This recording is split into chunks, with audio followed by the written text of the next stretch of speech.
Our politicians just bring in policies too, for sure.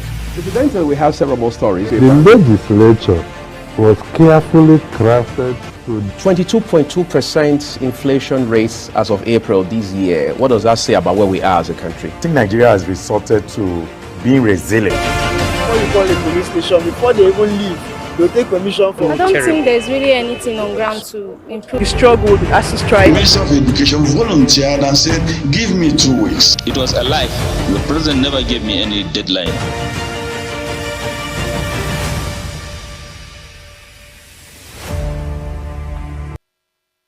Welcome to Global Morning on this beautiful Saturday morning. It's weekend edition.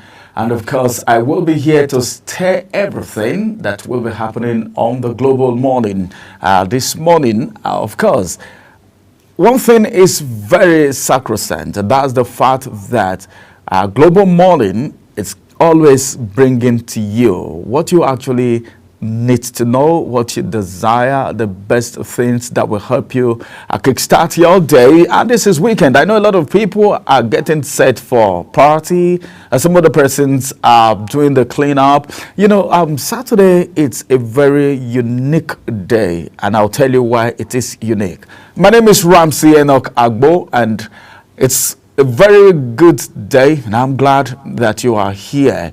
Saturday is unique. Should I tell you why?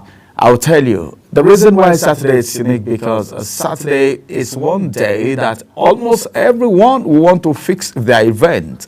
You remember how it happened during festive season where you have to attend 1, 2, 3, 4, even up to 5 weddings, traditional marriages, wedding, celebration, birthday party, a whole lot. And most of it happens on Saturdays. I won't say happy weekend to every one of you, but then it is good that you are connected to Global Television this morning. I'm going to be taking you through the newspapers to bring you to speed with the headlines for the day. And afterwards, we will have a conversation where we'll talk about creativity. A lot of people are missing it right now because they are not creative. A lot of people cannot achieve what they want to achieve because they are doing the right thing the wrong way. And all of this we will be talking about today. And I want to know, which area do you specialize? What is that thing you can do without thinking twice about it? And after that, we'll also look at another conversation again at 9 a.m. when we'll be looking at the outcome of the trial that happened yesterday for the End Bad Governance protesters. Some persons are so agitated. Some persons watched the video and they were, oh my God. And the empathy was so much, you know, some persons even said some things that I can't say right now because the video, the things that we saw in that video, and some of the pictures we'll be showing you on this program. But then we will have a human rights activist talk about it, and you will have a better understanding of what's going on. Some persons will be saying, well, we know it has been and it will still continue because there is this push for no one to ever protest over anything, whether you are satisfied or dissatisfied. But then Nigerians are so hungry, and a hungry man is an angry man. And when you are hungry and you're being pushed to the wall, what do you think will happen? So many things will happen, but then this morning we will be looking at some of the things that has happened already and some that may want to happen. But then the question is, should they happen? If they happen, additional to what is already on ground, how is it really going to be? Let me ask you a question before I go on a quick break. How much were you able to get fuel yesterday? Yeah, yesterday, because a lot has been said concerning the petroleum. The petroleum sector is going through so many phases right now. Phase 1, phase 2, increment, the availability of products, the unavailability of products, the filling stations that have it, the queue, the hike in transportation, the hike in food price, unemployment, everything happening, insecurity. Oh my God, my country. God bless Nigeria. That's what I will have to say this morning. Let's go on a quick break. After this break, we'll return and we'll bring you to speed with the headlines that we have for the day. You don't have to go anywhere because we have some very juicy and punchy headlines. And I know it will be of interest to you because if you're not informed, you will be deformed. And that's the reason we are up and doing to make sure you get the necessary information. So you will know where to go, what to do, where not to go, and what not to do. All of these coming on your way after this break.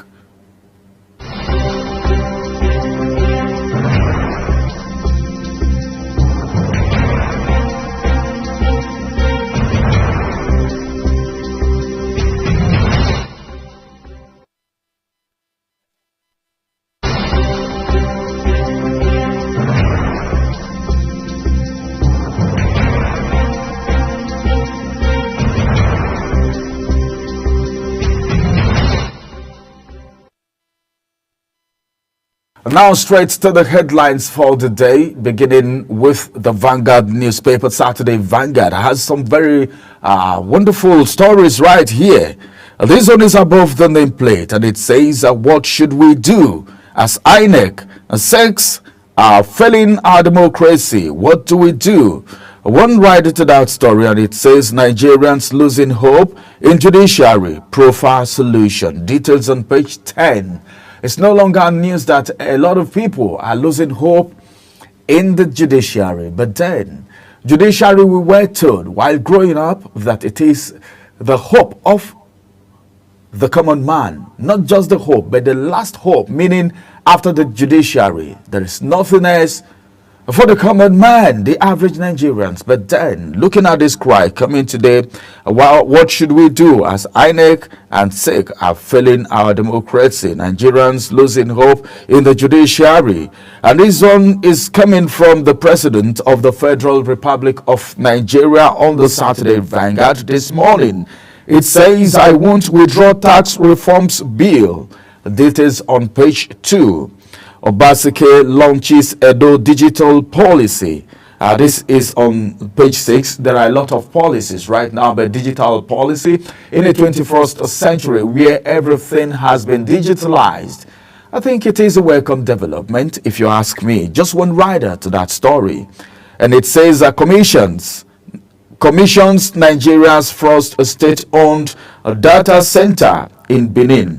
That is the right to that story, and that takes us to the big story on the Saturday Vanguard this morning.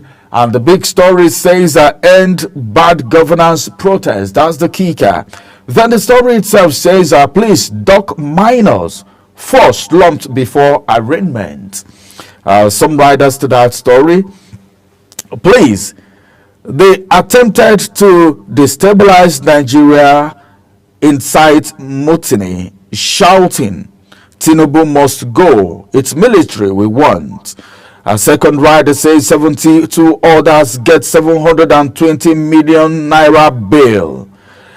Another one says arraignment of malnourished minors violate their fundamental human rights. This is coming from Horiwa as they tell the president. Then the last rider to that story says, social media blow up as citizens fault federal government over arraignment of minors. Details of all this you can get on the Vanguard newspaper, and it is the big story on the Saturday Vanguard this morning. Moving away from there, I still have two more stories on the Vanguard before I move to the next paper. This story says Nigerians not only hungry but angry. Anglican prelate tells leaders at Iwanyangu's burial. That happened yesterday. I think the burial is still on. That you can get on page 5. The last one say Amsterdam bound Bobrisky rearrested floor to Abuja by EFCC. I take that again. Amsterdam bound Bobrisky rearrested flown to Abuja by EFCC. Details you can get on page 8 of the Saturday Vanguard. Moving away from the Saturday Vanguard, let's get to the next point of call, which is the Saturday Independent. What do we have on the Saturday Independent? On the Saturday Independent, we have a lot of very juicy and wonderful stories. The first one is the big story where I will be starting from. It says, how government negligence cripples economy, fuels kidnapping, other vices. We keep talking about this all the time. One of the things that have actually fueled the insecurity, the kidnap that we have today in Nigeria, in almost every part of Nigeria today, you hear of kidnap, you hear of banditry, you hear of terrorism, you hear of even stealing, people breaking into other people's properties and cutting away with it. You see people mount roadblock on the way claiming to be law enforcement agents, and they are extorting people and they are robbing people on a daily. Why are all of this happening? You can actually trace this to the hardship that it's in the land. But it comes to talk about it from the other flip side of the coin.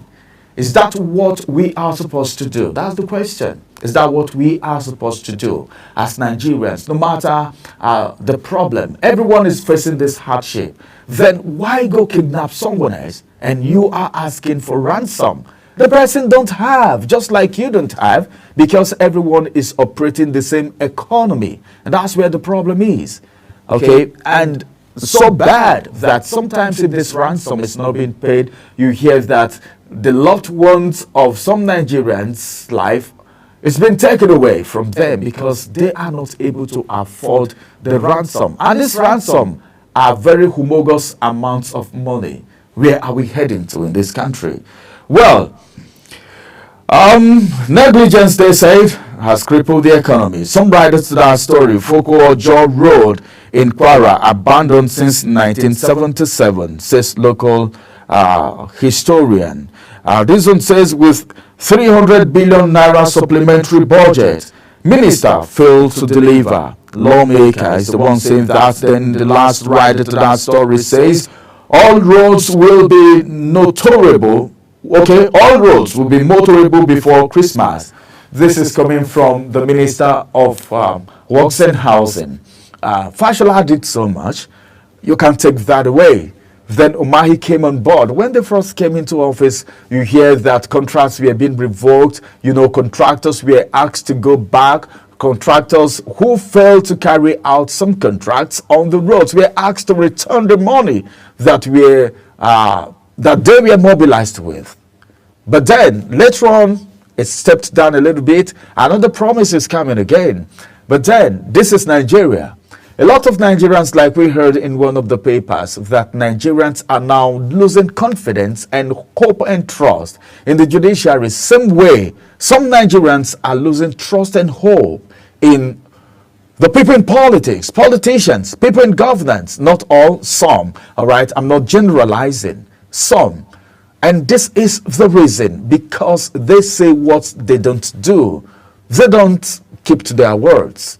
And that has made a lot of people doubt the people in governance. Now we're hearing from Umahi that before Christmas, all roads in Nigeria, all, underline that. And that's where my argument is coming from. When you say all roads in Nigeria, okay, will be motorable, not maybe motorable, will be motorable before Christmas. How many months do we have before Christmas? That's the question. This is November. What's today's date? Today is already November, and we are counting days. All right. How many days to Christmas? Just a month, and because today is 2nd. What are you thinking? That all roads will be motorable before Christmas? We can hold into it. One thing a lot of Nigerians don't know is that, well, thank God for social media, the dragging thing, the dragging. You know, a lot of people do a lot of draggings on social media, but then I want you to know that you have the right to ask questions. The minister is already promising that all roads will be motorable before Christmas. If the road to your village is not motorable, if the highway, the federal roads are not motorable before Christmas, you can actually call the minister to order You said this. Why didn't we see it? It is your right to do so. All right.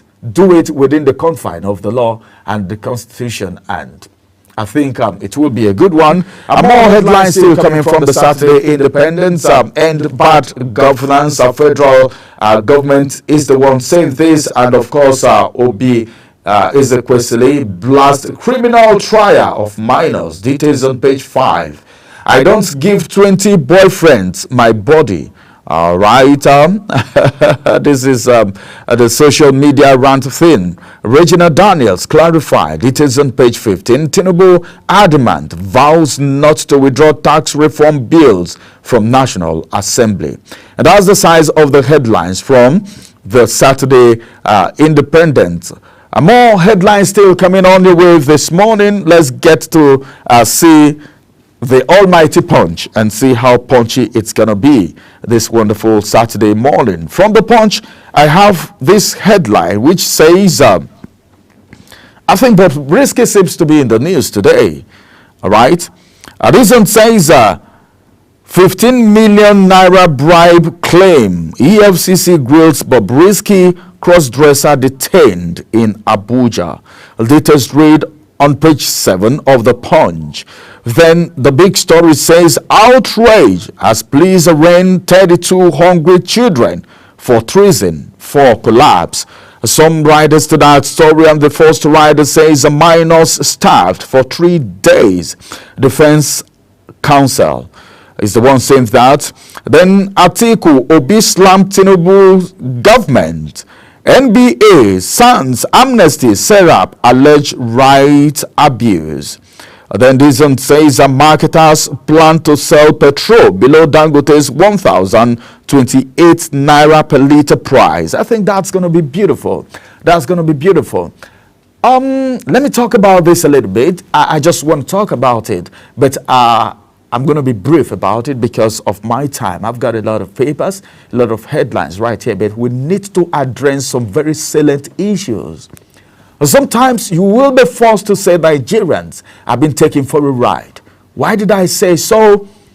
First of all, there was joy, there was jubilation, just like the Bible says, when the righteous is on the throne, the city rejoices. But when the wicked is there, something else happens. Let's come to talk about fuel right now. Sometimes we don't need to blame the government for everything. All right, even though the government have the right to call her citizens and people mounting different agencies and parastatals to order, but then we have key players in these various sectors. Let's talk about the oil marketers. Are they too powerful? Are they too powerful that this situation cannot be addressed? I think it will be good, just like it has been said, that the marketers are planning to sell fuel less than 1,000 naira. That will be good if the marketers do that. And Dangote sees that there is competition, because already the marketers have been given the go-ahead to get the petrol, the product from Dangote and even other sources. Yeah, that will make room for competition. And some persons are even saying, first, the mistake is even the NNPC mediating between the marketers and Dangote, and the NNPC setting the price of the product. That's where the problem started from. And some persons begin to think, some Nigerians begin to think that something is fishy. All right, because it is not a good one at all, as a matter of fact, for that to happen. But then I think if something is done, it will be a good one, because Nigerians are waiting for what will happen. More headlines are still coming from the Saturday Punch. This one says tax reform, that's the kicker.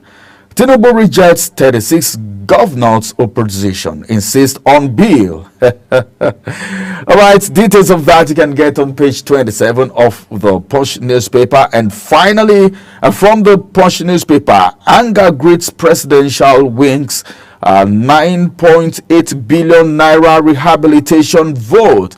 Money has been voted for so many things while Nigerians are hungry. Who needs this money more?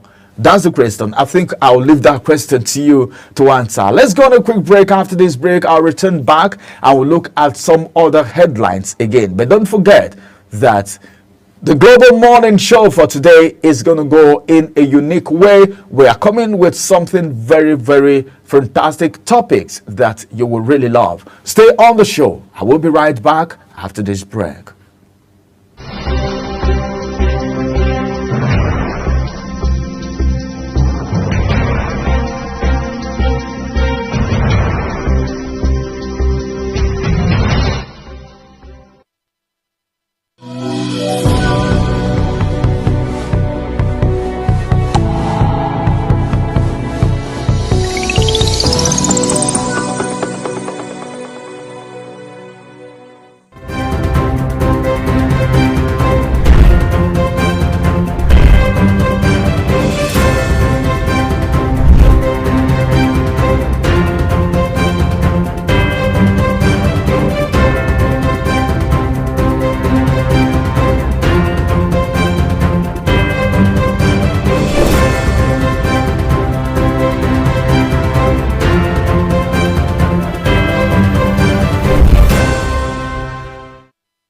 Global Morning is your ultimate destination for engaging political and economic matters. I am Uyi Agmofwebe. And don't forget to include social discussions. Tune in every weekdays from 7 a.m. to 10 a.m. I am Queen Agaba. For insightful breakfast ideas, business summaries, sports highlights, international and local news perspective, I am Anthony Momodu. Don't miss the in-depth analysis of current and political issues by the Global Morning team and experts. I am Jumai Manson. Catch Global Morning here on Global Television. Getting on the action. I am Edikan Michael. We are the Global Morning team.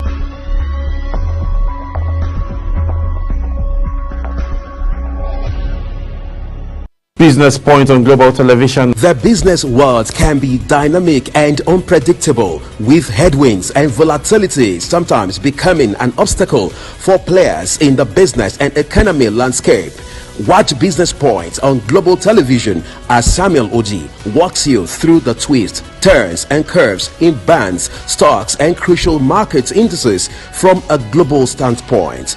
Watch Business Point weekdays on Global Television at 11 a.m. West African time. Business Point. This is business.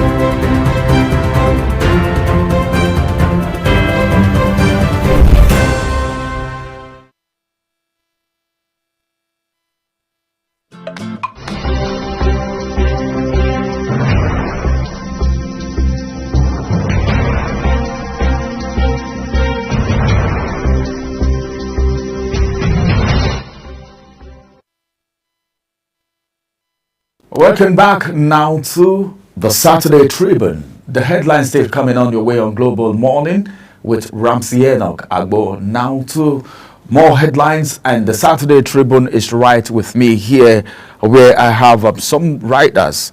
First of all, I'll look at the big story, which says end bad governance protest. Uproar as 28 minors, 86 adults face treason charge. 4 underage protesters slump in court. The court admits each suspect to 10 million naira bail. Another headline say, why I won't withdraw tax bill. The kicker to that story, it says impute. The writer to that story, I beg your pardon, says impute can be made at public hearing. Lagos vows action as beggars deploy bank accounts, QR code for arms collection. I've been begging, one writer to that story, I've been begging in Lagos for 30 years, Kaduna indigent claims. All right. This one says Makinde Olubadan mourn victims of Ibadan building collapse. Details on page 4. 14.6 billion naira derivation fund lands Edo Accountant General. 2 others in FCC custody. Then lastly, 33 million Nigerians will face food crisis in 2024. That's a report coming from the United Nations. Moving away from there, let's get to the next paper from the Tribune. Let's get to the Sun newspaper this morning. What does the Sun have for us? Above the header, above the nameplate, tax reform bills, Tinubu rejects INEC's advice. This one says, end bad governance protest, outrage as 4 minors collapse during suspects' arraignment. Atiku, Obi, CSOs knock federal government. That's the writer to that story. Then this one says, it says Sage, IMF, World Bank don't mean well for Nigeria. Details on page 22 and 23 of the Saturday Sun. Now to the big story. The kicker says a high electricity bill. Industries in agony. That's not new. Industries in agony. Industries have been in agony for a very long time because of electricity bill. Someone said something. He said when they heard that some ministers were going to be shown the way out, one of the foremost ministers that came to their mind, some Nigerians said they were thinking the minister of the economy and the minister of power we are going to be seriously dealt with, because that's one of the areas Nigerians are facing so much heat additional to the policy. You know, sometimes policies are being made, then there are people in various sectors that should do one or two to make sure the hardness or maybe the difficulty emanating from this policy doesn't hit Nigerians too hard. So when you say industries in agony because of high electricity bill, it's one thing for you to even see the electricity. Then it's another thing for you to even talk about the bills. The bills keep coming, but you don't see the power. The power is not available, but then you see so much happening. Some writers to that story, we pay 25 million naira monthly on electricity, yet no power to run machine. Industrialists are the ones saying that. Then this one say manufacturers laying off staff. A factory shutting down. Manufacturers Association of Nigeria, Onitsha Chamber of Commerce are the ones saying that. The Southeast stands still as Iwanyango goes home. One writer to that story. Tinubu Uzodinma lawmakers honor late Ohaneze president. That's all from the Saturday Sun this morning. Now, I'm taking the last for the day. The last paper is The Guardian, where I have this one, which says the big story is where I'm starting from on The Guardian newspaper. U.S. presidential election, that's the kicker. Then the story says how climate change, abortion, tax, others will shape voters' choice. Details on page 4. I was speaking, if you follow the diplomatic perspective very well, we're talking, and someone was talking about the fact, one of the guests on diplomatic perspective talked about the fact that most times you see the election in United States having impact in other countries, even though it is not their country, because of how powerful the United States is and how much influence they have on the economy of other nations. Well, we're counting days. 5th of November is when the election will be happening. And let's see Donald Trump and Kamala Harris on top of their game. But then, who do you think is going to be the next president of the United States? All right, that's going to be the size of the newspaper headlines for this morning. Coming up next is the discussion, and we will be having someone talk to us about creativity this morning, and we will be looking at some form of creativity that can actually put food on your table if you know how to go about it. That will be after this break. Don't go nowhere.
Morning is your ultimate destination for engaging political and economic matters. I am Uyi Agmofwebe. And don't forget to include social discussions. Tune in every weekdays from 7 a.m. to 10 a.m. I am Queen Agaba. For insightful breakfast ideas, business summaries, sports highlights, international and local news perspective, I am Anthony Momodu. Don't miss the in-depth analysis of current and political issues by the Global Morning team and experts. I am Jumai Manson. Catch Global Morning here on Global Television. Getting on the action. I am Edikan Michael. We are the Global Morning team.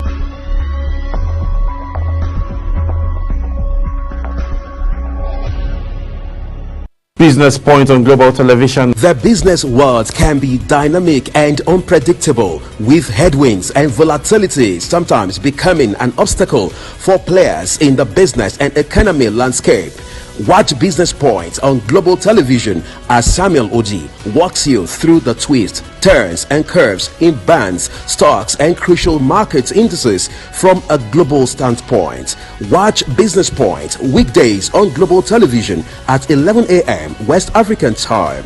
Business Point. This is business.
Welcome back. It's still good to have you right there. So good, and it's always good to know that you are still on the Global Morning Show with Ramsey Enoch Agbo. Well, I said in return we're going to be talking about something very unique and fantastic, and we're looking at the creative industry today. You know, a lot of people are creative. One, some persons don't even know how to bring out their creativity. Then, sometimes you feel very jealous. Hey, come on, someone is struggling to just be creative in one thing, but there are some other persons that are creative in one thing, two things, three things, four things, five things, and you begin to wonder, hey, come on, what's happening to me? Why am I not creative? I try to do this, I'm not succeeding. I try to do that one, I'm not succeeding. So why is someone else succeeding in it? Especially in a society like this, where a lot of people are looking for what to do to bring food to the table, to contribute to how the family is faring, to be able to at least not call daddy all the time. Daddy, I need money while in school, or should be able to start a business and become an entrepreneur.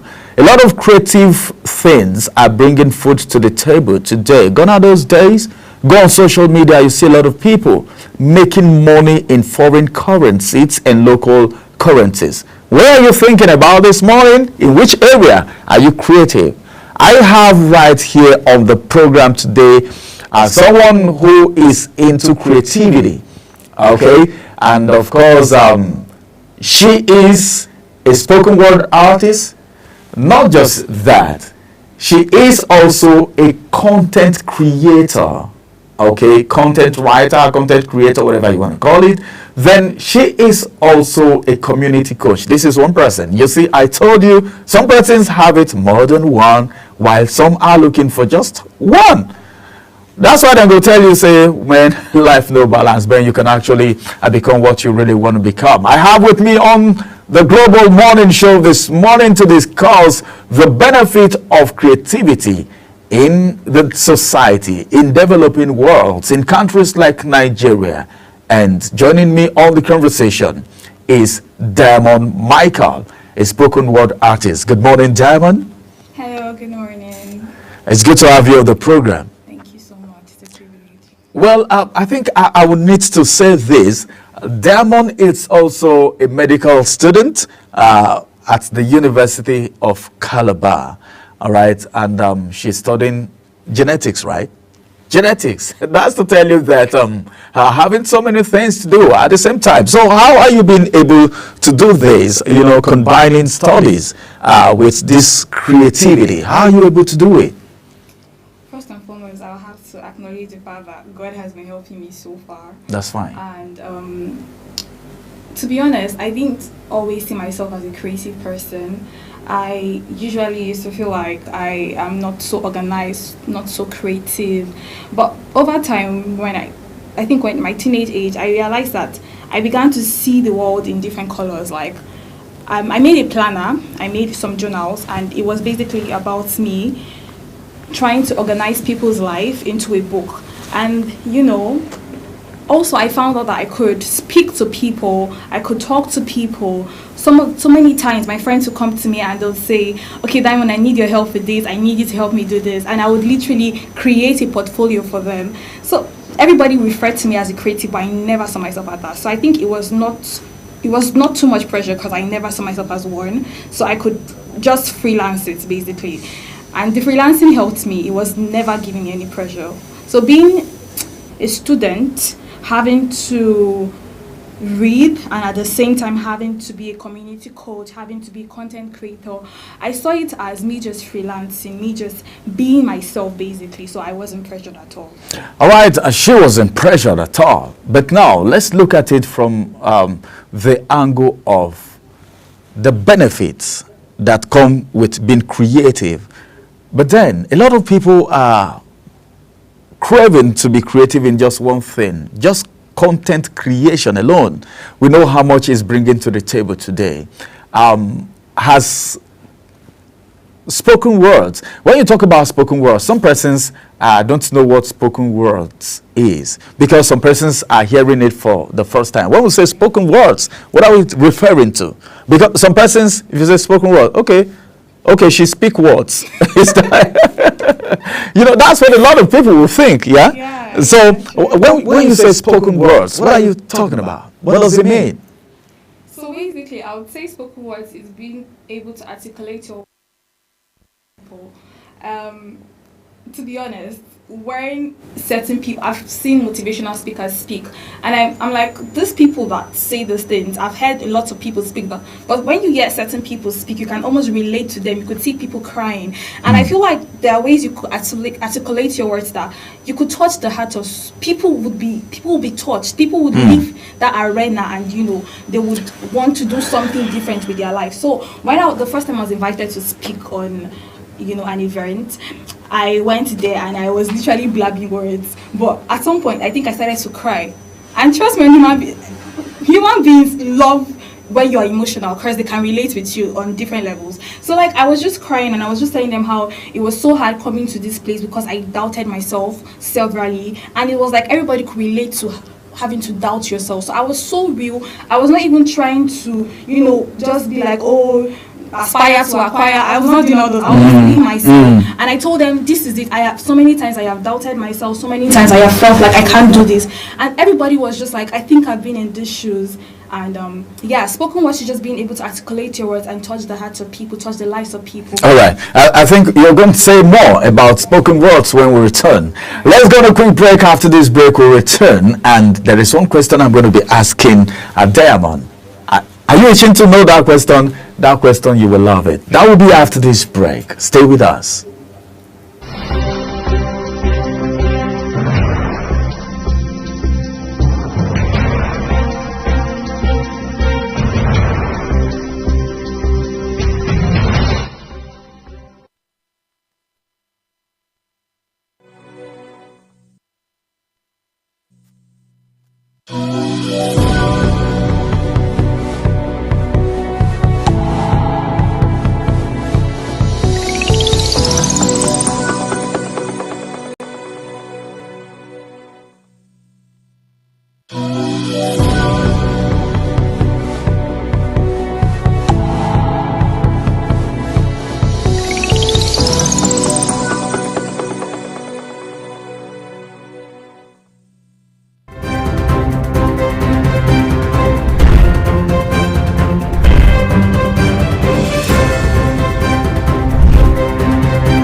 Global Morning is your ultimate destination for engaging political and economic matters. I am Uyi Agmofrebe. And don't forget to include social discussions. Tune in every weekdays from 7 a.m. to 10 a.m. I am Queen Agaba. For insightful breakfast ideas, business summaries, sports highlights, international and local news perspective, I am Anthony Momodu. Don't miss the in-depth analysis of current and political issues by the Global Morning team and experts. I am Jumai Manson. Catch Global Morning here on Global Television. Getting on the action. I am Edikan Michael. We are the Global Morning team.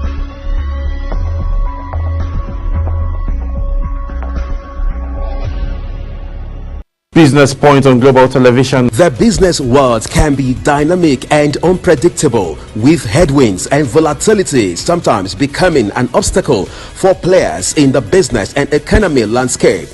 Watch Business Point on Global Television as Samuel Oji walks you through the twists, turns and curves in bands, stocks and crucial market indices from a global standpoint. Watch Business Point weekdays on Global Television at 11 a.m. West African time. Business Point. This is business.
Talking about spoken words, we're talking about content creation, and we are also talking about community coach. When we talk about spoken words, what does it mean? I still have with me right here Destiny Diamond Michael. Diamond Michael is a spoken word artist. She is a content creator, and she is also a community coach. Apart from that, she is a student of genetics at the University of Calabar. She was telling us what spoken words is, and she was trying to explain the fact that spoken words is speaking out words that people can relate with without faking it. All right, that one caught me right there. But I want to ask her one question right now. All right, Diamond, let's get to it now. We've known what spoken word is.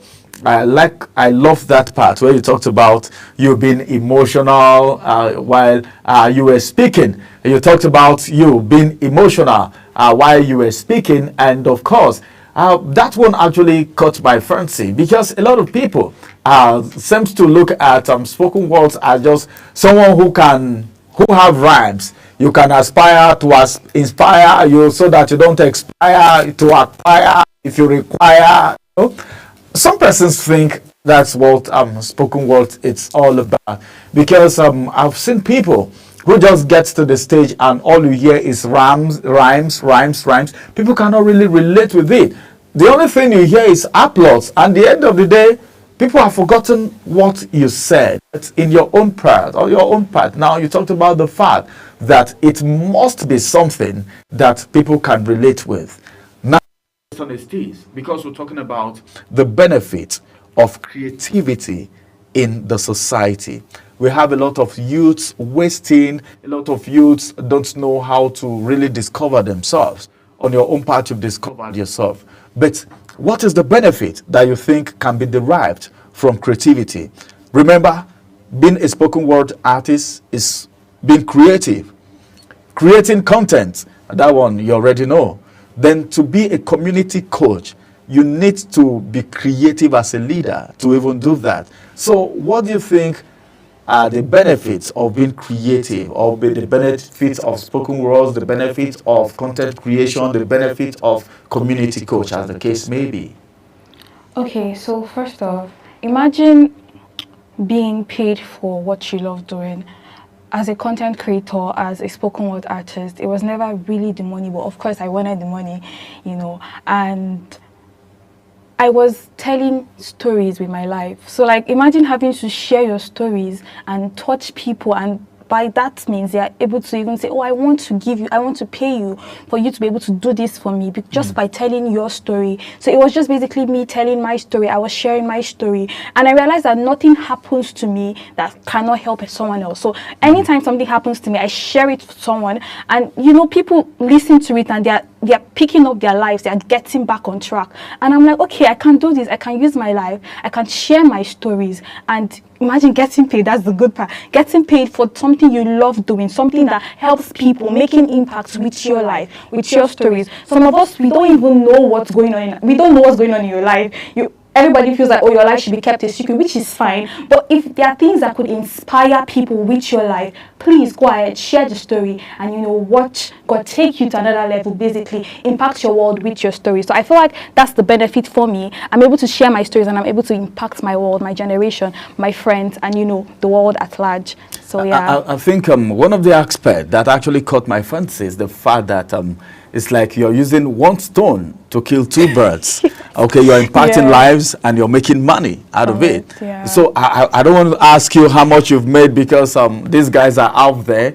I don't want anyone to come and ambush you or start sending you messages and say, hey, come on, you didn't make this kind of money, now you just lead me. And now, wow, the thing, I don't hear them for sure, you know, something like that. So let's talk about it now. Let's talk about other youths like you know, because there is a lot of decadence in the society. A lot of people are being idle, and you see them doing so many things. Some people get to school and they can't even concentrate. You know, what do you think the youths can do, all right, to be creative? And what aspect of creativity do you think youths can venture into to become just the way you are, impact people's lives, then you make a living out of it.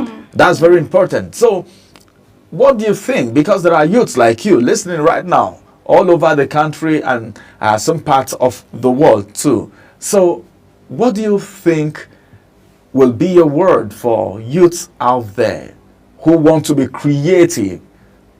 Maybe just one. You have 3.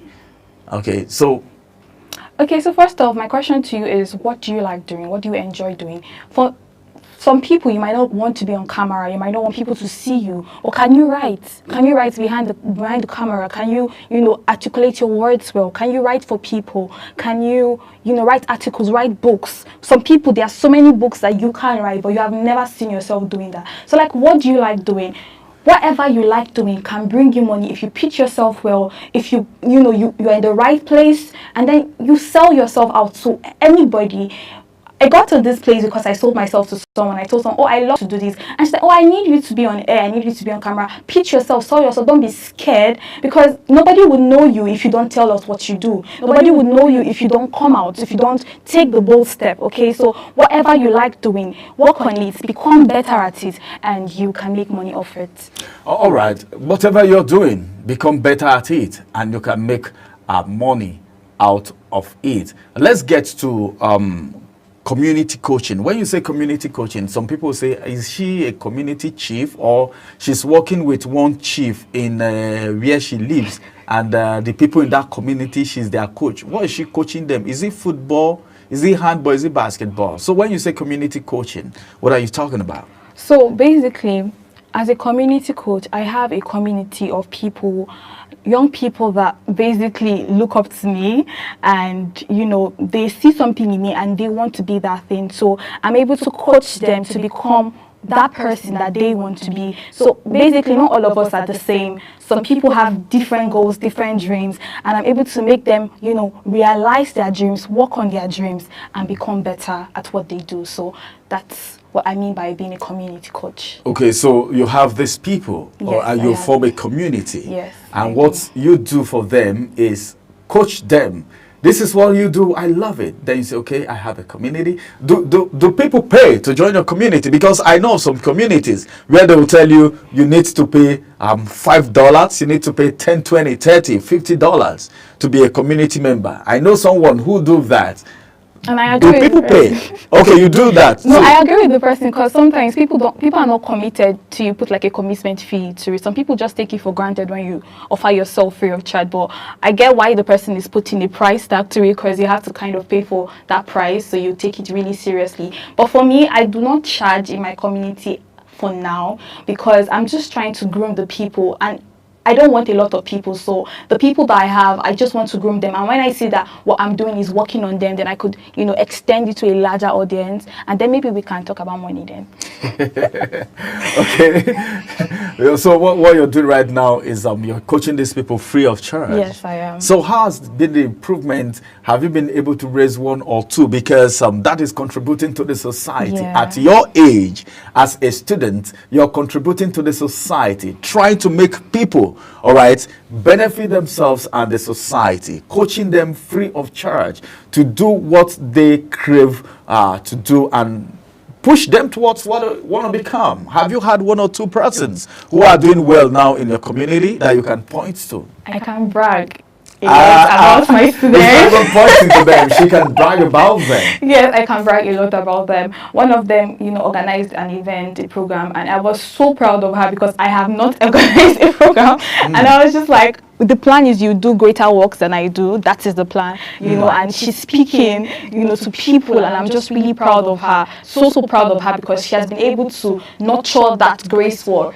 speaking, public speaking, and, she's using it everywhere she goes, and I'm really proud of her. And there's another one too, that's a writer, amazing writer. She has a blog. She's writing really well. She's getting, gigs, contracts to write for people, and I'm just really proud of them. They're doing so well. So that one is already making money. Yes, while right. You, the coach, is yet to start making money. That's good. I'm fascinated. I'm glad you're doing that at your age, in your own enclave. You're doing that. That is impacting the society. Well, these are the benefits of creativity. If you want to be creative, look forward to someone, have a coach, have a mentor, someone that you can call anytime, any day to say, well, this thing you're doing, I love it. If you love what someone is doing, drop pride. It's not a function of age. It's not a function of size. I'm saying this because a lot of people are just waiting for the white collar job so that the federal government will give them job. Unemployment, no work for Nigeria. So many things happening. This is a student who is also creative in different ways and not just sitting back to make money all alone, but then impacting others. That is a little way of contributing to the society. So what would you have to say to other creative minds like you? What do you think other creative minds can do, people who are into other creativities? What do you think they can also do like you are doing to contribute to the growth of the society? Because a lot of people are out there, wallowing in poverty because they feel, well, I'm still in school, I can't make money. Then you come out of school, you hear a lot of people, even in your school, lamenting, I'm in school. If I get out of school, I don't know what's next. After NYC, you go start looking for jumping from one office to the other. Now, what can you say to other creative minds like you that they can do, all right, to give these people a sense of belonging like you are doing right now in the society, to avoid this societal decadence that we have everywhere?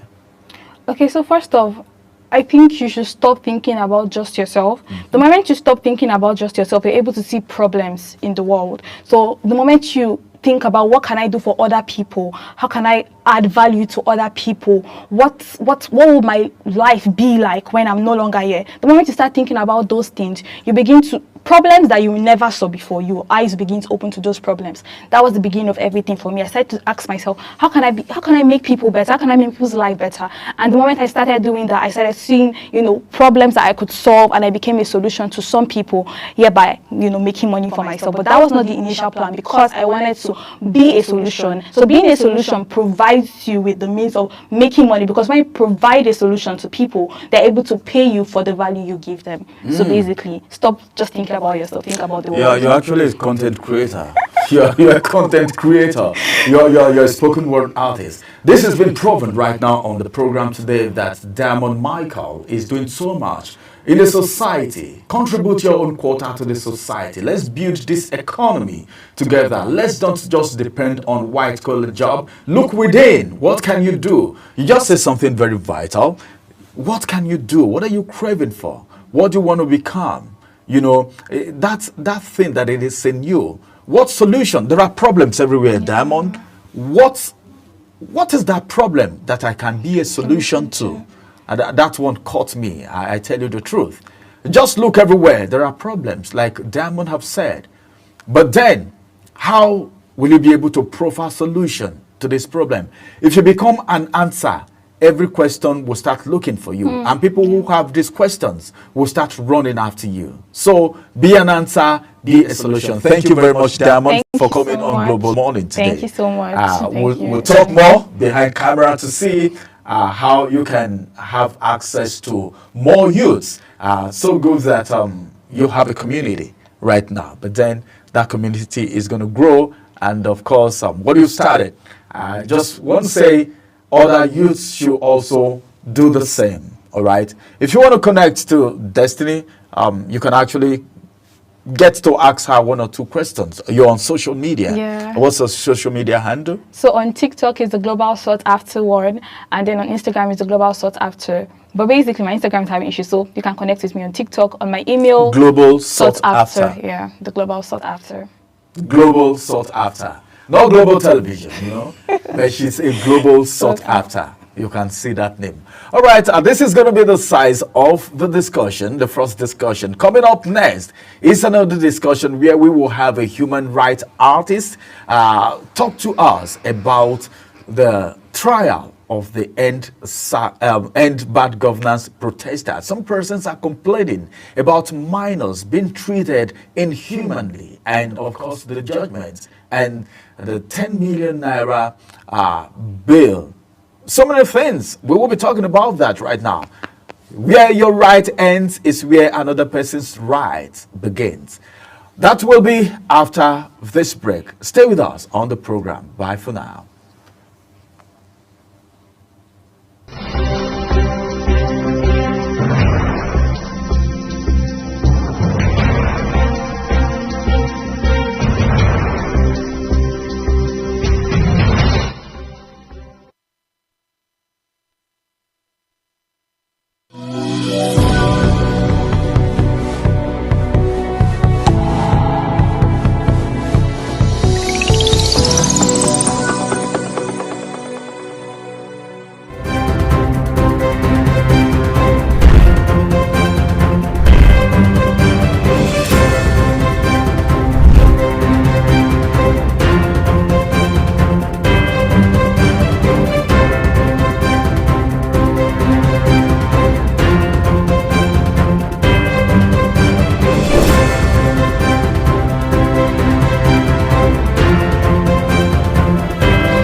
Global Morning is your ultimate destination for engaging political and economic matters. I am Uyi Agmofrebe. And don't forget to include social discussions. Tune in every weekdays from 7 a.m. to 10 a.m. I am Queen Agaba. For insightful breakfast ideas, business summaries, sports highlights, international and local news perspective, I am Anthony Momodu. Don't miss the in-depth analysis of current and political issues by the Global Morning team and experts. I am Jumai. Business Point on Global Television. The business world can be dynamic and unpredictable, with headwinds and volatility sometimes becoming an obstacle for players in the business and economy landscape. Watch Business Point on Global Television as Samuel Oji walks you through the twists, turns and curves in bands, stocks and crucial market indices from a global standpoint. Watch Business Point weekdays on Global Television at 11 a.m. West African time. Business Point. This is business. This is Imo State, southeast of Nigeria. As the wind of transformation blows across the eastern heartland, Imolites bask in the excitement of landmark developmental strides, cutting across health, education, infrastructure, economy, and job creation. Imo State in Focus brings you all the highlights of Governor Hope Uzodinma-led administration's impact on the lives of the good people of Imo State. Imo State in Focus, Sunday at 10:30 p.m. West African time on Global Television.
is your ultimate destination for engaging political and economic matters. I am Uyi Agmofwebe. And don't forget to include social discussions. Tune in every weekdays from 7 a.m. to 10 a.m. I am Queen Agaba. For insightful breakfast ideas, business summaries, sports highlights, international and local news perspective, I am Anthony Momodu.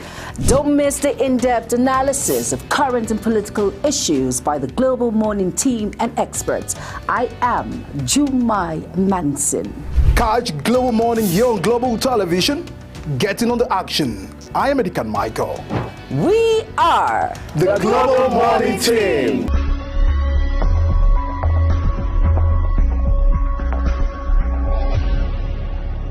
Business Point on Global Television. The business world can be dynamic and unpredictable, with headwinds and volatility sometimes becoming an obstacle for players in the business and economy landscape. Watch Business Point on Global Television as Samuel Oji walks you through the twists, turns and curves in bands, stocks and crucial market indices from a global standpoint. Watch Business Point weekdays on Global Television at 11 a.m. West African time. Business Point. This is business. This is Imo State, southeast of Nigeria. As the wind of transformation blows across the eastern heartland, Imolites bask in the excitement of landmark developmental strides, cutting across health, education, infrastructure, economy, and job creation. Imo State in Focus brings you all the highlights of Governor Hope Uzodinma-led administration's impact on the lives of the good people of Imo State. Imo State in Focus, Sunday at 10:30 p.m. West African time on Global Television.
This is Global Morning live on your screen. My name is Ramsey Enoch Agbo, and of course, this is the time a lot of people have been waiting for more and very topical issues to be discussed on the program. Before we got started, I said we're going to be talking about the protests that happened in Nigeria some months ago, where a lot of Nigerians said they were hungry and they can't stay back at home anymore. And it was hashtag End Bad Governance protest. A lot of things have unfolded from that protest, and so many things have actually developed from there. We will be looking at the trial of some of the End Bad Governance protesters who were in court yesterday. So many things happened. Some Nigerians will be forced to ask questions. Do we still have the right to protest in this country, or we can't just protest anymore? Is it that we have to keep quiet whether or not things are going wrong? Then you begin to think about, is it that some persons are more superior when it comes to law in Nigeria? Then you begin to talk about also the fact that some Nigerians have said, well, the judiciary before now used to be the hope of the common man, but things are taking a twist at this point in time. Everyone looking at the happenings in Nigeria from different perspectives as Nigerians. Now, what are you thinking about the trial of the End Bad Governance protesters that happened yesterday. Joining me on the conversation today as we look at that issue critically is a very, very formidable person, a public figure, human rights activist, and a public affairs analyst. He is a comrade. Some of you might have come across him when it comes to human rights. He's in the forefront. Comrade Gerard Okachi is right here with me. Good morning. A very good morning to you. It's good to have you on the program today. It's my pleasure, brother. While I was looking through your profile, I discovered that you're not just a human rights activist and public affairs analyst, that you are also the National Coordinator of Initiative Against Human Rights Against Abuse and Torture. Yes. And not just that, you are also the National Secretary, Committee for the Defense of Human Rights. So everything you've done and everything you are doing is about human rights. So before we get started, let's talk about the position of protest in Nigeria, because some persons don't know whether they have the right to protest or not, and when to protest, and when a protest is within the confine of the law, and when a protest is actually taken out of context. All this put together tilt towards an action, because for every action there is a reaction. Oh, yes. So let's look at what is the place of protest in Nigeria. Well, protest is a fundamental right, you know. Fundamental in the sense that it's a right that is naturally given by God. It's not something that one can take away, no matter how they take, even if it's military. No matter whoever you are, cannot take it away. It's just like every born child has a right to cry. You can't take that away. You understand? It's a fundamental right that, in fact, it's supposed to be a form of feedback mechanism to any ruling class, from home front to the society, organization to government. It's supposed to be a feedback mechanism towards whatever anybody is doing, at least to show that you are doing either the right thing or the wrong thing. Protest can be for or against. So it's a fundamental right that nobody can take it away. Nobody. All over the world. You said something very vital, and that caught my attention. You say a protest can be positive and it can be negative, yes, for the right thing or for the bad thing. Yes. It's either a child is crying out for a particular reason, or the child is crying out maybe for a torture or for something they don't like. Oh, so yes. Have we ever had a protest in Nigeria, positive protest in Nigeria, when Nigerians carry placard and say, we are grateful, we are grateful? There are many of them. In fact, only this year we have had plenty. Now, let me just draw your attention.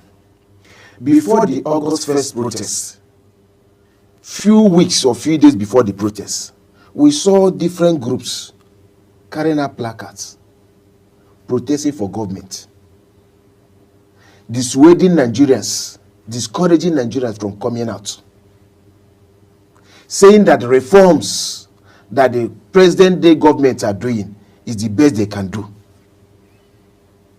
pushing blame to the previous administration. In this country, we have seen 1 million man march, 10 million man march. In fact, let me draw your attention. In 2019, when one of our leaders in the struggle, Comrade Showore, was incarceration, we carried that protest in front of National Human Rights Commission, demanding his release. That was in December period. We also saw pro-government protesters came in with their El-Rufai buses, that's these big buses. About 4 of them, government-owned buses, coming down with sticks, shouting, "Say Baba, say Baba." While we are there, we are flogged with those sticks. Some of our friends, their phone were, robbed. They collected the phones. They nearly killed Adeoji that day. So we have had protests can be for or against. But if today, as we are here now, I decide, okay, I want to do pro-government protest, you never hear any reports, just like you observe in the August protests. Different, especially DSS claiming that they have intelligent reports that the protest will be hijacked and so on and so forth. If you hear that Comrade Gerard now is carrying out protests in support of whatever the government is, you will never hear such a report. You will never hear such a report. Or I say, okay, I want to do 1 million man march in solidarity to President Bola Ahmed Tinubu and his reforms. You will not hear intelligent report that it will be hijacked. And you never hear that somebody was harassed, arrested, tear gas, molested, or what have you. But then, let's talk about what we're talking about this protest now. What about the situation whereby this protest is taken overboard? Because for the End Bad Governance protest, so many things happened that we saw. We saw, like you talked about, pro-government. Some persons came in buses to say, well, we love this government, nobody should protest, and all of that. Oh, yes. That's by the way. Then the twist of it, where some persons were carrying placards saying they want military, and carrying the flag of other nations and making some proclamations. Don't you think that is a breach, or don't you think that is against what our protest is all about? Even though they said it's End Bad Governance, do they have the right to actually suggest whatever the suggestions are? It's unfortunate that there are different interpretations to it. To answer your question, let's start with NSAS protests in 2020. Patriots, comrades, Nigerians carried that protest to end police brutality. They were waving Nigerian flags. Even as they were waving the Nigerian flags, they were being shot at. What was their crime? And now they are bringing narrative that these ones are carrying out Russian flags or whatever flags they say they carried. If you maybe see a crime in it, why don't you face it? Why sum it up? In Abuja, did you see anybody carry any foreign flag during that August protest? Nobody carried any other flag. In fact, in Abuja here, we experience what we have never experienced before. The current minister for FCT obtained court order a night before the protest. That was on the 31st of July or thereabouts.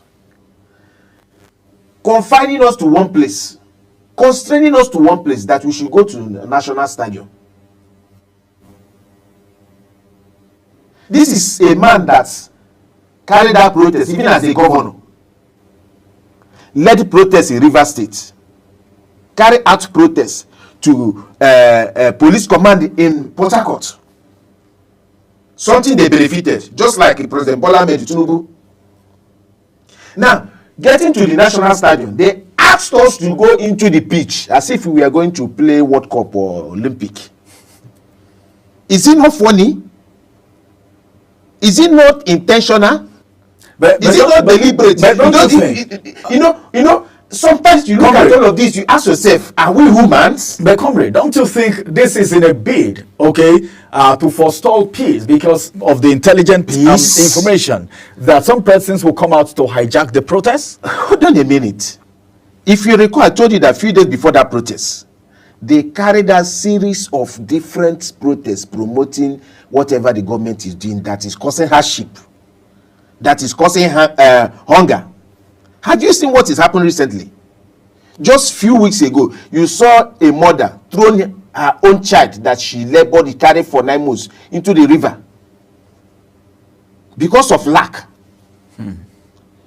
You see people going into depression on a daily basis. People are committing suicide. People are indulging in nefarious, in fact, in a lot of things just to survive. Before the protest, we saw pro-government protesters. Nobody hijacked. No intelligence report. Just like what we saw in ESA's protests. The whole world saw what happened. People in SUV, Prado Jeep, wearing suit, directing talks, who to beat.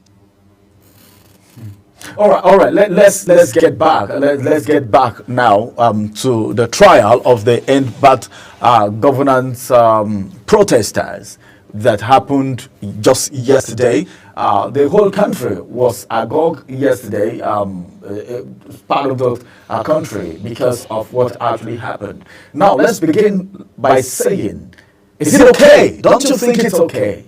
All right, for people, because one thing is to protest, one thing is to have a good motive for protesting, and another thing is for some people to come out with ulterior motive, because you and I know that for every protest, whether you said it or not, there are people who come out with ulterior motive, especially in a time where things are hard. Oh, yes. Some other persons will want to go break into other people's shops and properties to cut away their belongings. Yes. People like that actually exist. Oh, yes. Now, what's your thought about the arrest of people, okay, that do things that are contrary during protests? What's your thought? Should they be let to go, or arresting them is proper, before we even talk about the trial? And that is why we have police. That is why we have civil defense. That is why we have security personnel, law enforcement agencies. Every protest is peaceful until there's intervention, either for good or for bad, which we have observed in our country today. That in most cases, intervention comes from even the ruling class. During August protests, we saw what happened in Kano. Infrastructures that were destroyed. Was that proper? Was that okay? Which is very, very condemnable. But you saw the government of Kano State saying that it was sponsored by the opposition in the state. It's on report. Accusing opposition. Who are the opposition? APC government. And at the end of the day, you center it, you put it down on peaceful protests. What were the demands of that protest? As at August 1st, they were selling fuel per litre 617 naira here in Abuja. We were demanding they should revert back to where they met it, which is about 197 or thereabouts naira, less than 200 naira, which is very, very doable. Between August, we carried out that protest. Till date, fuel has gone to 1,000 plus. Does it show that this ruling class is considering the plight or even hearkening to the demands of the Nigerian people? Let me take you back now, a little bit. Coming to hold your thought for a minute. You'll still come back, but then let me ask a question, because it says something about Kano State, because most of the people, some of the people arrested who faced trial yesterday, some of them were from Kano State. I think Kaduna, Zaria, yes. Kano State. Yes, Kano also. Yes, Kaduna, Zaria, Kano, and I think one of the places again. Now, you talked about the fact that there was an accusation. It was alleged that some of the destruction of properties were sponsored by the opposition party, which you allege to be the ruling party. Now, the government of Kano State. Which the government of Kano State alleged that it was the opposition party. Yes. Did the government of Kano State do everything? Were there people arrested?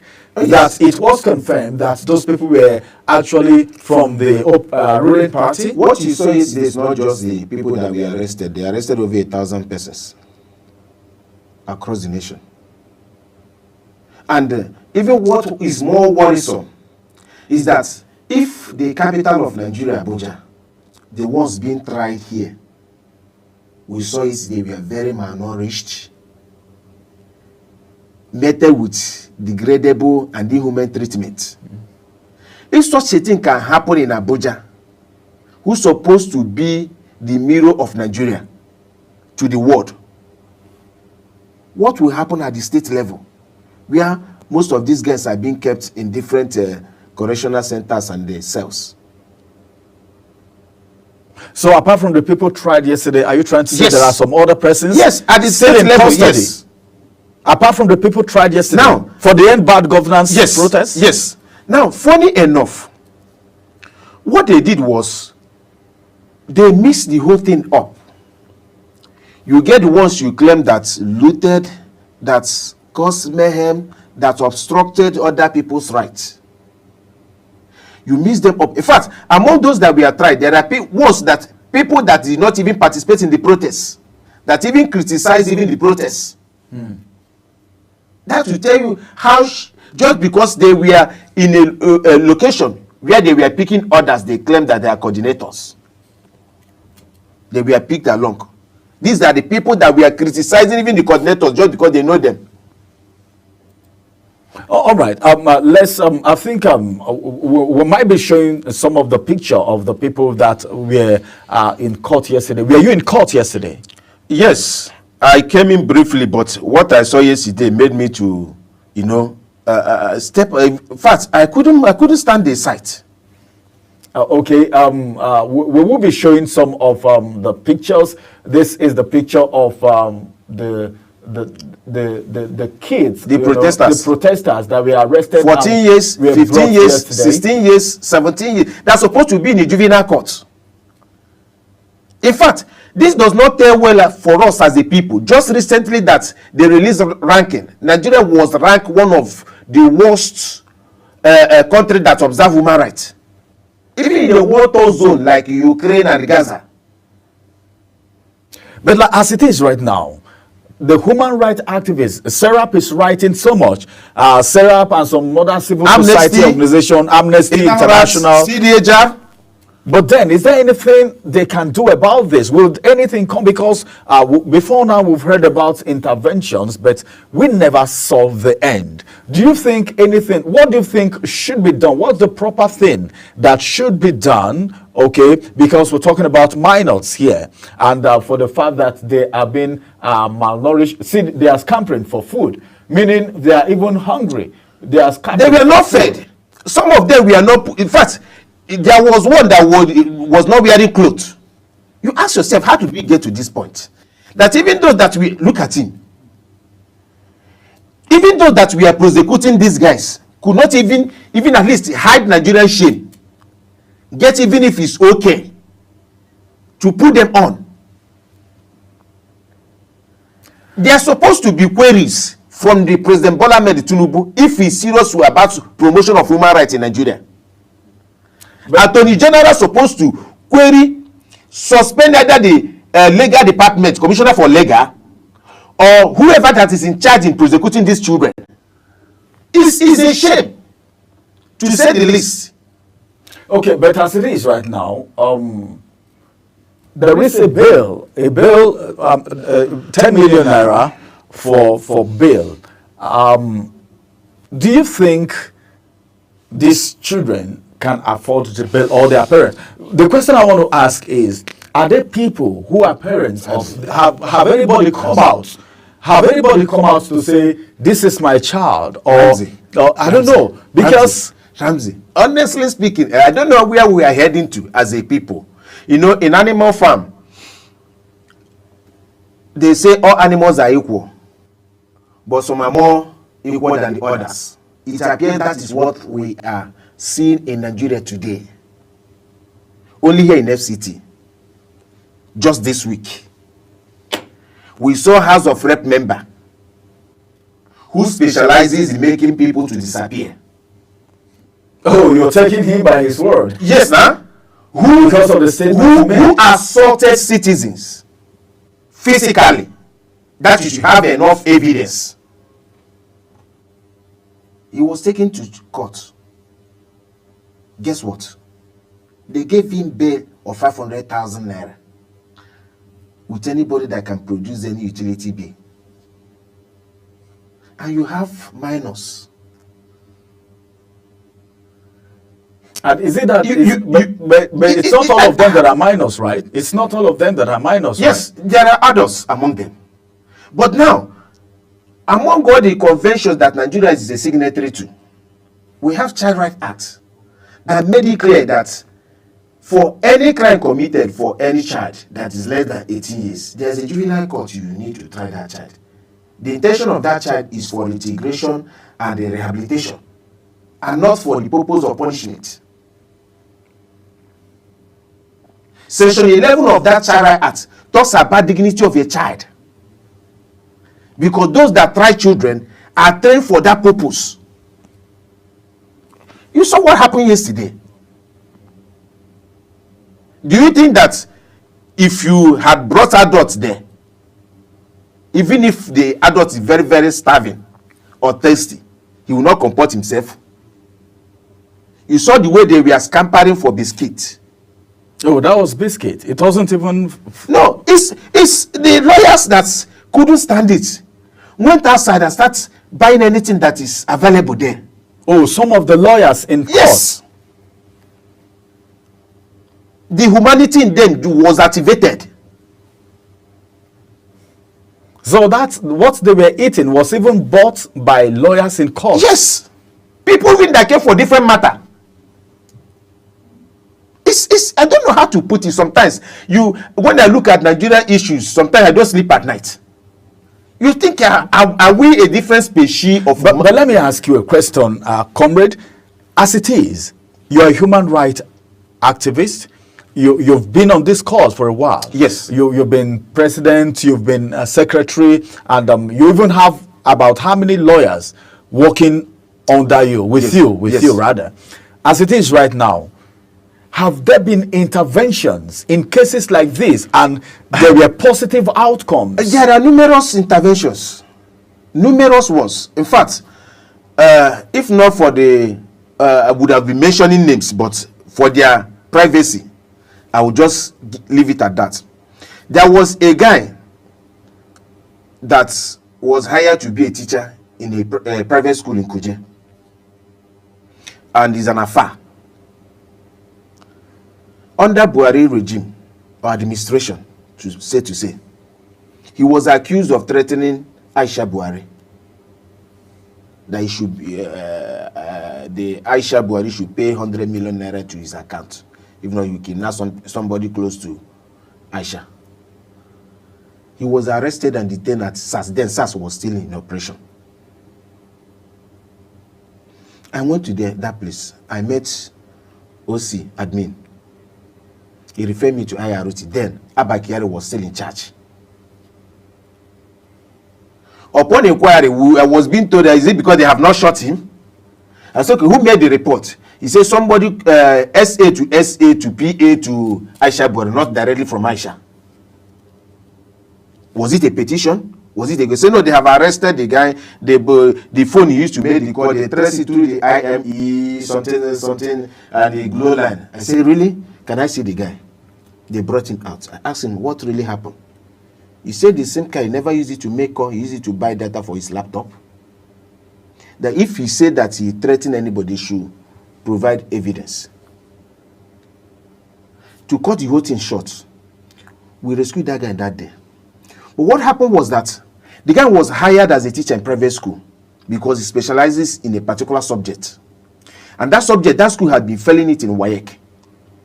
So during WAEC examination, they asked the guy to come and solve the problem.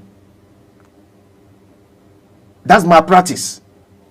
The guy refused that it's against his faith. As an imam, as an alpha. I can't start teaching you. You are asking me to come and write exam for the children.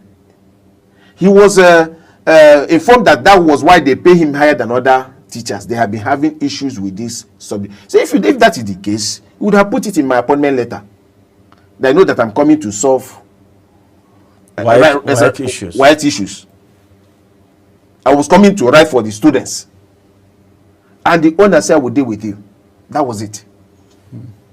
There are numerous cases that won. There are many.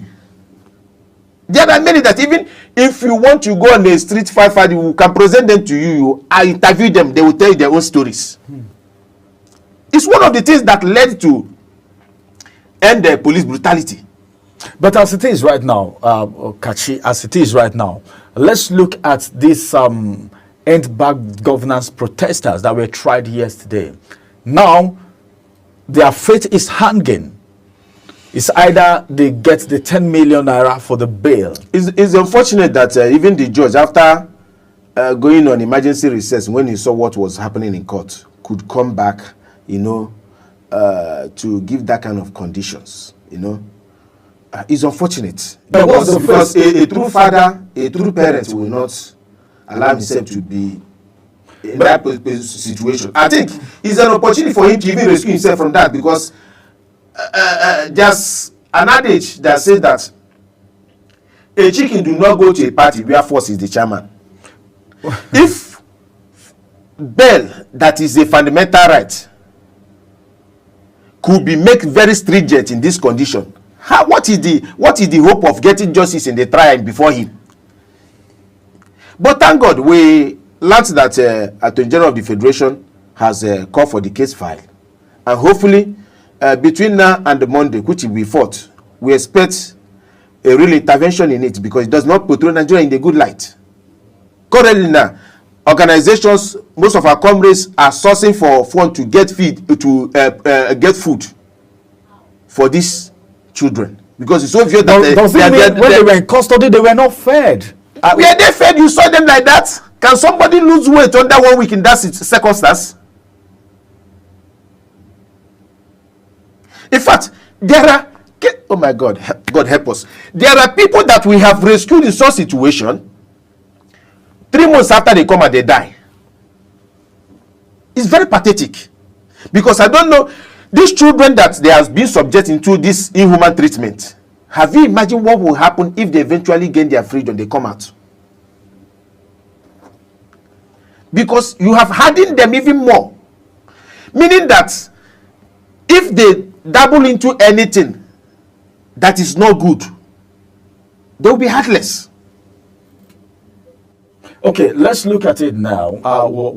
Now it is trusting God for their intervention.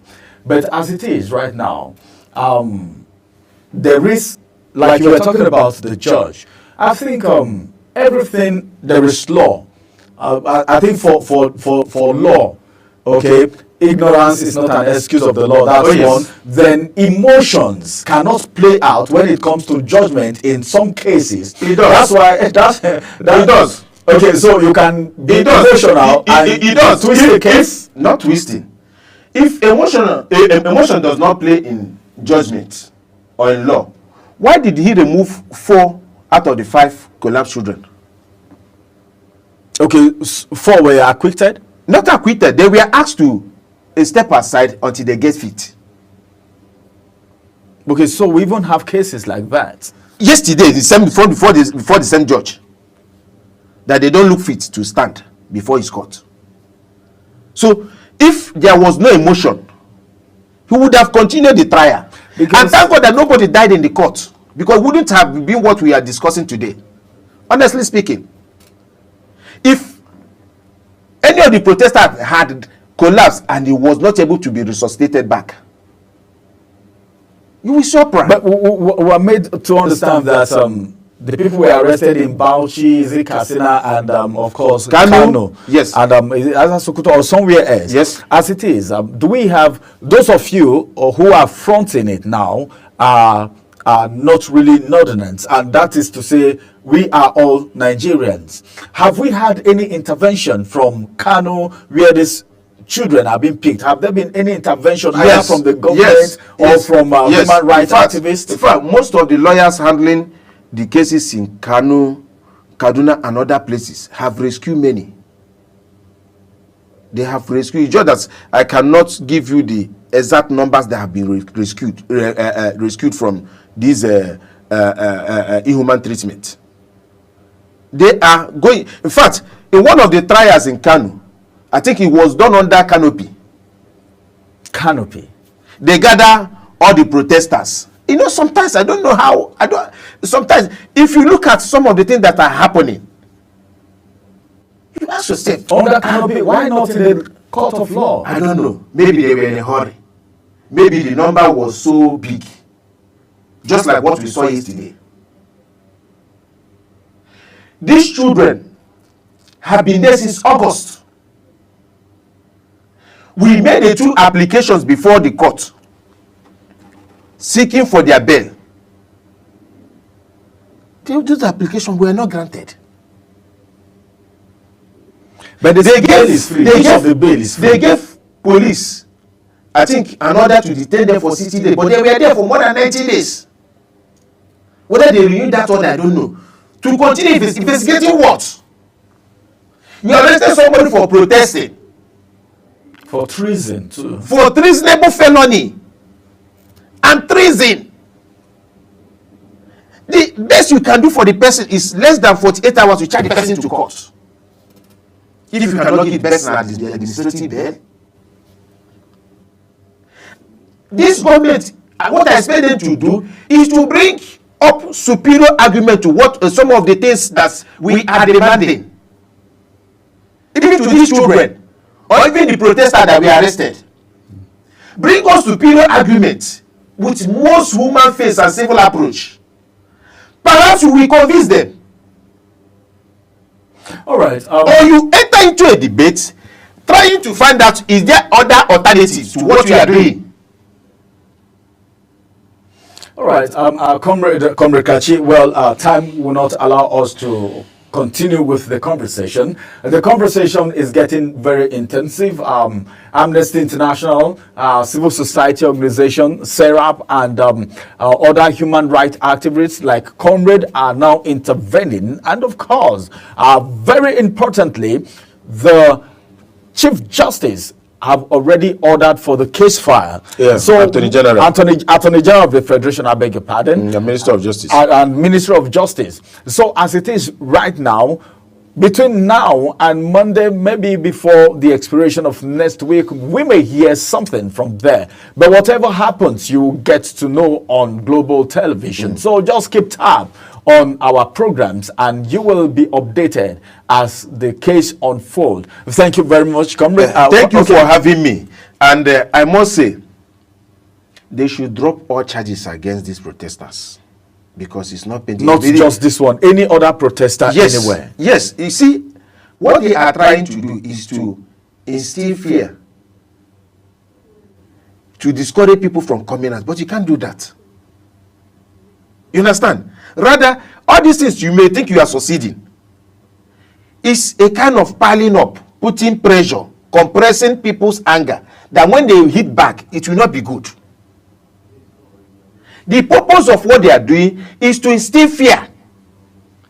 Make people, discourage people from, even if they carry the fuel to 2,000 naira and the naira to dollar goes to 2,000 naira, nobody should say anything. All right, our time is not on our side. That's going to be the size of the discussion. The trial of the End Bad Governance protesters that happened yesterday, that some of them were minors.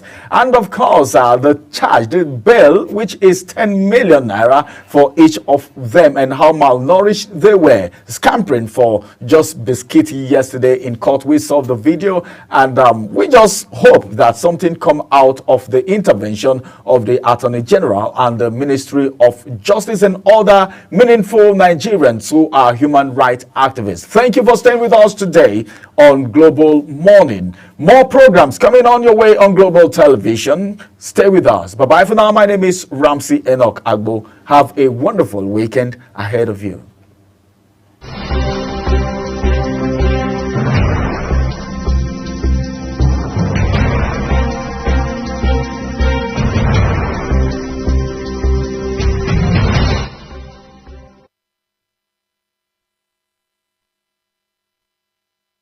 Welcome to Global Morning. The death toll from flooding.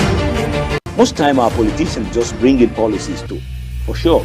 Today we have several more stories. The legislature was carefully crafted to 22.2% inflation rates as of April this year. What does that say about where we are as a country? I think Nigeria has resorted to being resilient. before you call the police station, before they even leave, they'll take permission from... I don't think there's really anything on ground to improve. The struggle with the ASU strike. Minister of Education volunteered and said, give me 2 weeks. It was a lie. The president never gave me any deadline.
Global Morning is your ultimate destination for engaging political and economic matters. I am Uyi Agmofrebe. And don't forget to include social discussions. Tune in every weekdays from 7 a.m. to 10 a.m. I am Queen Agaba. For insightful breakfast ideas, business summaries, sports highlights, international and local news perspective, I am Anthony Momodu. Don't miss the in-depth analysis of current and political issues by the Global Morning team and experts. I am Jumai Manson. Catch Global Morning here on Global Television. Get in on the action. I am Edikan Michael.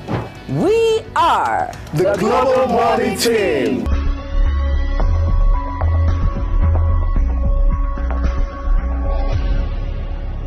Business Point on Global Television. The business world can be dynamic and unpredictable, with headwinds and volatility sometimes becoming an obstacle for players in the business and economy landscape.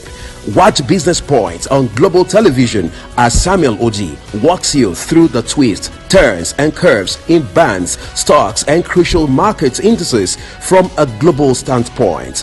Watch Business Point weekdays on Global Television at 11 a.m. West African time.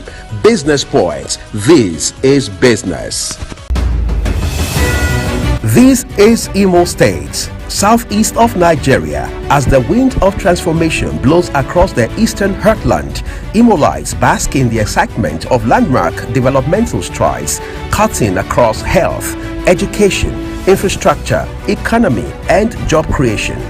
Imo State in Focus brings you all the highlights of Governor Hope Uzodinma-led administration's impact on the lives of the good people of Imo State.